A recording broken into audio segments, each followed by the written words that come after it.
Hello my fellow gamers, my name's Shadow and welcome to my next episode of Total War Warhammer, as I will be playing as the Empire against the Goblin Greenskin Horde. This army, if I go through what we've got, is led by an Arch-Lector who's on a horse. I've pretty much given him all the buffs because I just thought I had the points to do so. So the first buff I've given him is Benediction, which is a constant effect of everyone around him plus a leadership. He's also got Faith's Bastion, which is an ability to give him 22 damage resistance. I've armed him with a Mace of Hellstorm, which pretty much, it's on fire. It's an ability where his hammers go on fire. He does 18 plus armor piercing damage and extra 22 weapon damage. I've also given him the Grand Hammer of Sigma because one wasn't enough. What that is an added effect for Battle Prey where it adds 34 to the melee attack. We also have the Grand Shield of Faith, which is a 22 plus damage resistance to everyone in the area. He also has Grand Soulfire, so that's just range fire from the heavens. And of course we've got the good old Benediction. With this force, behind him we've got 90 Great Swords with their armoured, armour piercing and anti-infantry abilities. We also have 180 Halberdiers. These guys are perfect to get, well, I do think this is a bit overkill, being I've got a lot of armour piercing and anti-large. I mean, the anti-large against the giants they've got would be good, but the armour piercing against goblins, overkill, but never mind. So we got 180 of them. At the front, I've got 360 spearmen, as well as 270 flagellants, which are, as you know, Unbreakable, Frenzy, and I believe they have an ability where, while they're winning, leadership is lower than 50%, so if their leadership's higher than 50%, sorry, it means they get extra damage, charge bonus, they're immune to psychology, all sorts. They're unbreakable, and they're just really, really good. In front of them, I've got 136 handgunners. The aim of these is obviously to whittle down the goblins before they get to us, maybe break a few bits of leadership. And here we've got the good old Hellstorm rocket batteries, which, as you know, wide arc of fire, it just goes everywhere, but since it's a big goblin horde, it's going to do massive damage. And something I'm trying new here. On the flank is 90 Empire Knights, looking very nice there in their snazzy white armour, to try and outflank the enemy, because the map I'm playing on is quite a common one to appear, where you've got the main battle here and you've got this nice little flank force, so you always have a little like cavalry skirmish happening on this side to try and get behind the enemy. And let's not forget over here, one of my favourite units, especially against Orcs and that, is 30 Outriders with grenade launchers. So I've got a lot of splash damage now. Now, obviously, I didn't know I was playing against goblins when we were making this. I just went with a basic, nice themed Empire army. But it just seems everything is tech towards beating this army. I was very lucky. I was very happy with that result. So that's the Empire army. Nice and simple, really. Now, the player I'm playing against, an interesting name for a goblin is called I Like Big Butts. With a Z at the end, obviously. Yeah, so, but he came with a really nice thematic goblin army, which I'm going to go over now, but I really do like it. No cheese or anything, just good fun. So here we have a great goblin shaman on an armoured wolf. Very friendly fellow. Spells, he's got the sneaky stealing. That's his ability, so he can reduce the power recharge rate. His spells are sneaky stabbing, which gives armour piercing and melee attack buffs.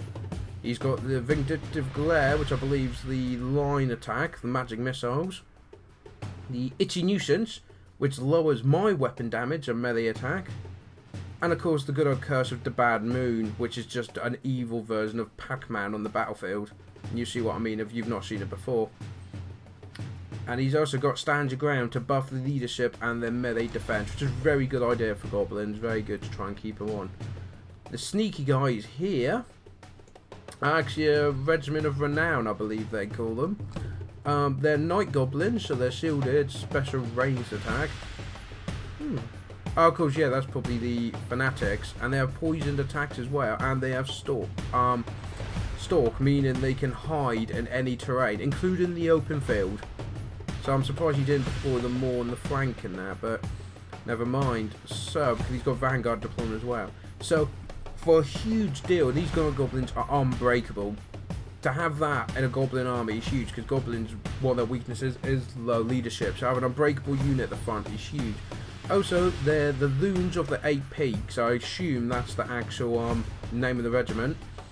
But what's brilliant is, instead of using Fanatics of Balls and Chains, they use Tied Dwarfs, which I'll show you later. It's absolutely hysterical when they use them. Just tied up dwarves being spun around. Behind him, we have 120 nasty stalkers. I'm going to say night stalkers then.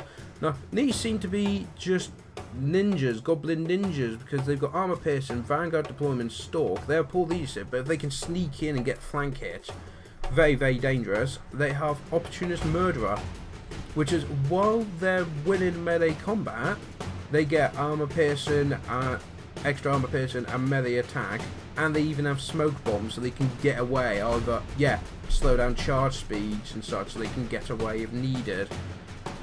Which I didn't realise was a fin for the goblins, but like I said, this is a really nice thematic army. Now for the rest of the army, I'll just vaguely quickly go over it. We've got 480 Goblin Spearmen scattered throughout the formation, like protecting the flanks and such. You have 180 Orc Boys, 270 Archers, and of course the 2 Giants. And just over there, the Doom Diver Catapult. So as you can see, it's a very nice Goblin themed army. I really enjoyed playing against this, so thank you for bringing this army in. But I also really liked his themed flanking force, which is all Wolf Riders. So we get the information back up, there we go. So we've got a Goblin Big Boss, who is slippery apparently. Adds speed and acceleration, who knew? So, there's a nice guy leading the force, a Goblin Big Boss on a wolf, armoured wolf is that. We've also got 120 Wolf Riders.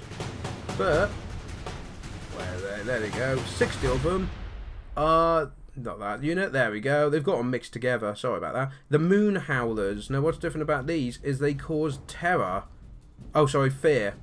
They cause fear, I was going to say terror seems a bit much. But yeah, they cause fear, which is, for flanking force of goblins, having this coming at you, they're quite scary, that could break a lot of armies. And of course we've got the Goblin Wolf Rider Archers over there, 60 of them. Getting all tongue-tied now. Always do when I try and do these videos. So that's the deployment and the battlefield and the armies, as you can see. It's a very quick game, and a lot of things happen. So I'm probably going to have to go slow-mo quite a bit. We'll go normal speed for now. My cavalry immediately move in there. Get rid of that as well. They fire straight in. Doom Divers are firing across. See what I mean? That's a huge area of effect, but don't really matter. And as he sees my guys coming around, the Wolf Riders pull back. Now I feel like this was a bit of a trap here. Outriders are now coming up. I'm getting the Spearmen to fill in the gap there. He's moving in some Spearmen and a Giant to go around the flank.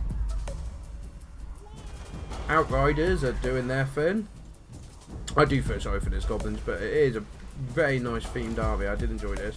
For some reason, they're trying to take the Shaman out. Cavalry are fighting here. The archers have got behind. At this point, I see the Spearmen and the Giant coming up, so I fall back. The Great Shaman's running forward, and oh, look at him go!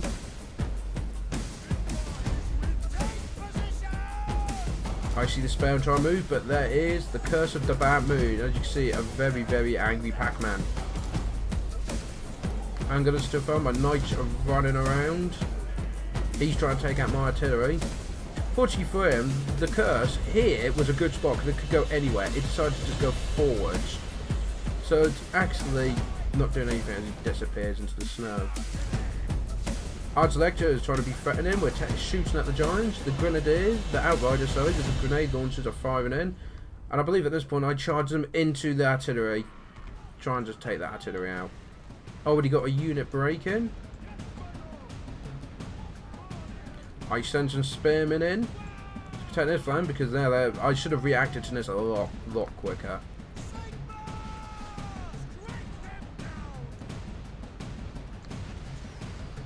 Throwing them back. The giant has just gone straight past the flagellants and going straight into the handgunners. Of course, everything I've got is anti-large, so against a giant, this is quite good. Not for that handgunner, but for everyone else, it should be fine. Got itchy nooses coming down, archers coming in. Where's my... There's the archer lecturer of his, but he's going against them.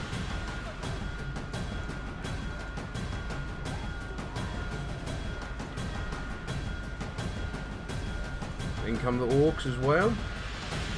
Looking, I may have missed the fanatics, which is a shame. I'll keep an eye out to see if I can get them again, but there they are there. I've got halberds and great swords coming to secure the flank. Because he's trying to get to my artillery, and if he can get behind me as well. I mean, I'm sending my knights and anti-infantry, so against these guys they're doing good, but against this, they will struggle.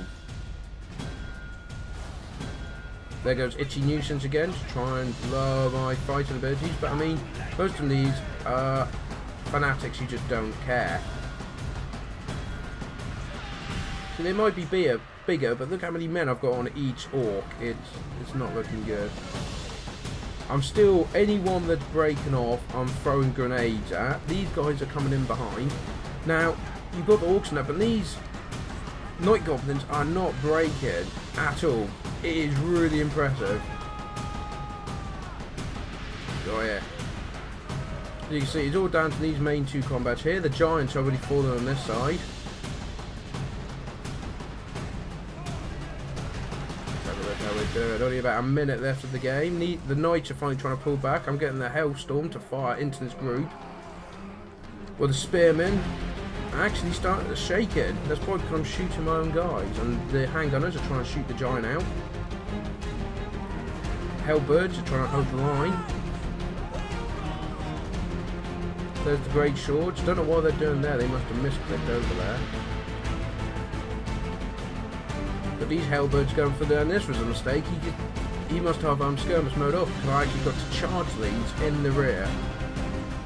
The orcs have broken. The great shaman's breaking. He's sending in this nasty skulkers to try and get into the flank. But I mean, he's trying to outflank something that's unbreakable, so they're not really bothered. These night goblins are standing their ground. The night skulker's gone. The great shaman's gone. And this flank is finally broken. The giants had enough and being shot at. And there we go. Very quick battle, which is nice compared to my last battle, which went on for ages. It was a close victory. But I really liked it. It was a nice... There was no cheese. There was no spamming. It was just... What would the Empire bring? Well, this sort of army. And this guy clearly thought, what can the Goblins bring? And had a really nice Goblin tribe. So let's see how we did on kills. The Arch Elector killed 25 on his own. The Flagellants done really good, 50 kills each. Hellstorm obviously got 110, but the Outriders got 168 kills in that battle. The Handgunners apparently killed no one, which is surprising, but I guess I was probably having them do damage on the Giants instead of the Goblins themselves. Which the Giants got 28 kills, 18 kills, Doomdive got 16, but I mean, the Night Goblins I thought were amazing. 55 kills, and they didn't break. And it was everything else that broke around them, and they stood to the last man. So yeah, as you can see, I like Big Butch of his nice big Goblin tribe. I really enjoyed playing this game. It was a really nice thematic game. I mean, my Knights got a nice load of kills. So yeah, really enjoyed it. It was very good fun. So hopefully we'll get to play again sometime. Thank you all for joining me for this episode. I hope you liked it. If you did, please drop a like, and if you enjoy what's on this channel, subscribe so you don't miss any more. And I look forward to seeing you next time. There'll be another Total War video on next Friday, where I believe it will be continuing my grudge match against Azrael of my dwarfs. It's going to get personal. So till then, thank you and take care.